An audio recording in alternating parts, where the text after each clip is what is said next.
The Snake River is home to one of the world's oldest fish species, native white sturgeon. These survivors from the age of dinosaurs sometimes grow to 10 feet and can live as long as humans.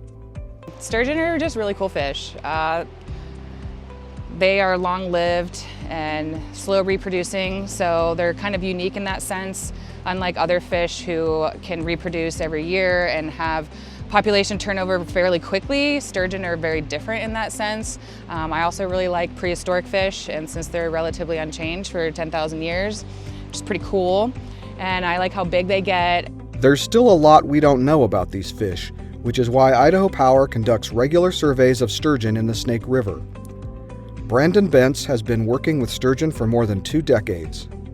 With sturgeon, they're a long-lived species. We don't see dramatic changes in the populations over a short time window. And that's kind of the point of these assessments that we're doing, is to look at current status of the population and track demographic trends through time.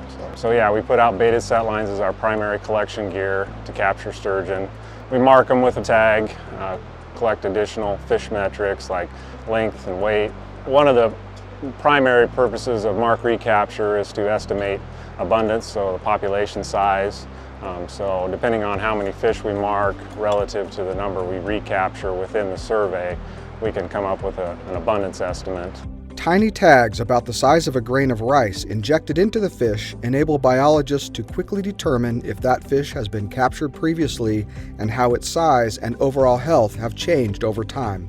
Yeah, we've got a long history. We've got pit tag information over the course of 15, 20 years. So some of these fish have been captured multiple times, so we get some good information on growth. There's their condition factor and how that may be changing over time.